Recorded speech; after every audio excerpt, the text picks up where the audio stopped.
Olá e bem-vindos! Já alguma vez pensaram que algumas das maiores verdades da vida podem estar escondidas num sítio tão comum como uma barbearia? Pois é precisamente isso que vamos explorar hoje. Vamos ver como as conversas do dia-a-dia ali entre cortes de cabelo podem revelar coisas profundas sobre nós e sobre o mundo. A nossa base para esta conversa é o livro Reflexões, de Carlos Moro. E quem é ele? Um barbeiro profissional que, entre tesouras e navalhas, começou a perceber que as histórias que os seus clientes lhe contavam, continham uma sabedoria imensa. E a ideia central do livro, aquilo que o move, é esta frase: nada é como antes e, ao mesmo tempo, tudo continua igual. Só que agora eu vejo diferente. O que é que isto quer dizer? Quer dizer que, se calhar, não são os acontecimentos que mudam, mas sim a nossa perspectiva sobre eles. E olhem, esta é mesmo a chave para tudo o que vamos ver a seguir. Então vamos lá conhecer o homem por detrás da cadeira. Carlos Moro, o autor. Um barbeiro que, por volta dos 38 anos, passou por uma transformação interior muito profunda. Uma experiência que lhe virou a forma de ver o mundo completamente do avesso. Para ele, este despertar não foi nada de místico ou assim, muito pelo contrário. Foi uma mudança super real, quase como nascer de novo. Aquela versão antiga dele deu lugar a uma nova consciência, que começou a ver o mundo com outros olhos. E foi a partir daqui que a barbearia dele se transformou. Deixou de ser só um sítio onde se corta o cabelo para passar a ser uma espécie de palco. Um palco onde histórias perfeitamente normais do cotidiano se revelavam pequenas parábolas, cheias de significado. Uma das histórias mais marcantes que um cliente lhe contou foi a do mestre e a vaca. Imaginem a cena. Um mestre e o seu discípulo a andar e encontram uma família a viver numa pobreza extrema. A única coisa que eles têm, o seu único sustento, é uma vaquinha magra. E de repente, o mestre vira-se para o discípulo e dá-lhe uma ordem chocante. Diz-lhe: pega nessa vaca e atira-a do precipício. O discípulo, claro, fica horrorizado, não entende nada, mas acaba por obedecer, a sentir-se cúmplice de uma crueldade sem tamanho.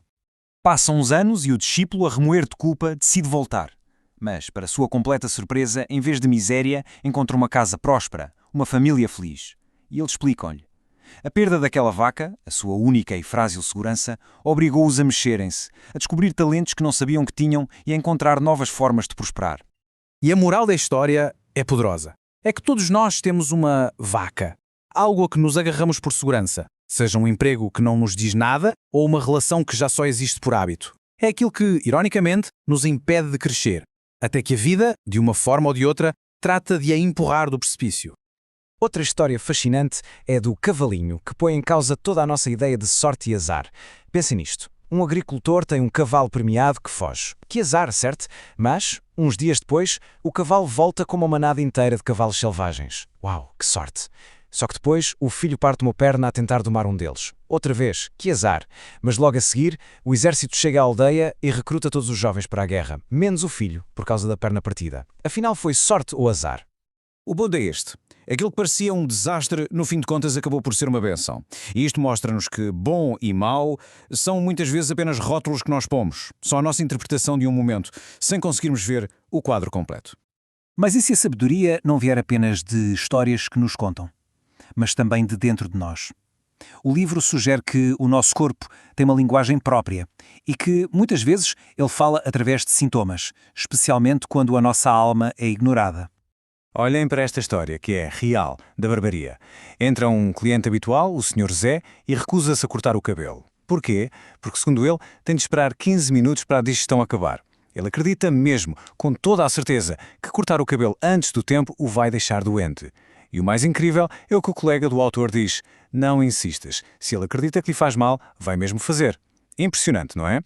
Isto é um exemplo clássico do que se chama efeito nocebo. É o primo menos famoso e mais sombrio do efeito placebo.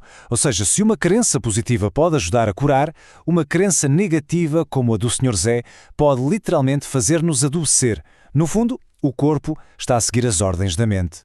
E isto leva-nos a uma ideia ainda mais profunda, que esta citação resume na perfeição. A doença é o corpo a gritar o que a alma sussurrou durante anos e não foi ouvida. Vista desta forma, a doença não é um erro do sistema, mas sim uma mensagem. É o corpo a dar uma forma física àquilo que foi emocionalmente reprimido durante demasiado tempo.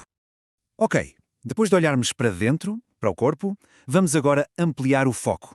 E se o próprio universo operasse segundo um conjunto de regras invisíveis, quase como se a realidade tivesse um manual de instruções? A sabedoria antiga já falava disto há muito tempo. A teoria chinesa dos 5 elementos, por exemplo, mostra-nos que a natureza não é caótica.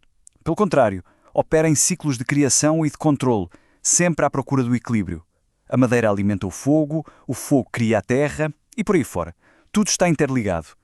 E há outro sistema, a filosofia hermética, que nos dá um mapa ainda mais detalhado com 7 princípios. Agora, não vamos aprofundar cada um, mas a ideia central é que existem padrões fundamentais na realidade. Desde o princípio de que tudo é mente, até ao de que toda a causa tem o seu efeito. E o ponto-chave aqui é que isto não são regras morais ou mandamentos que temos de seguir. Nada disso. São mais como as leis da física. Elas simplesmente descrevem como as coisas funcionam. Não é uma questão de acreditar nelas, mas sim de observar como é que elas se manifestam no nosso dia-a-dia. E então como é que isto tudo se liga? As histórias da barbaria, a linguagem secreta do nosso corpo, as regras do universo, parece que tudo aponta para uma única e poderosa ideia. E essa ideia ecoa muito a filosofia dos estoicos, que diziam algo como isto: nós não podemos controlar a maior parte do que nos acontece na vida. O cavalo foge, a guerra começa. Mas o nosso verdadeiro poder está na única coisa que podemos de facto controlar: a forma como nós reagimos a tudo isso. Todas estas reflexões, desde o despertar na cadeira do barbeiro até às leis do universo, parecem convergir para um único ponto, um só centro, e esse centro está dentro de cada um de nós. E chegamos aqui ao ponto fundamental de toda esta conversa. A verdadeira mudança não acontece quando tentamos alterar o mundo lá fora, mas sim quando ajustamos a lente através da qual vemos esse mundo. Quando mudamos a nossa perspectiva, a nossa realidade interna transforma-se. E com ela, toda a nossa experiência do mundo. E por isso, terminamos não com uma resposta, mas com uma pergunta. Uma pergunta para cada um de nós levar consigo. Se o poder transformar a nossa vida está de facto na forma como vemos as coisas, o que é que vamos escolher ver de forma diferente a partir de hoje? A reflexão continua.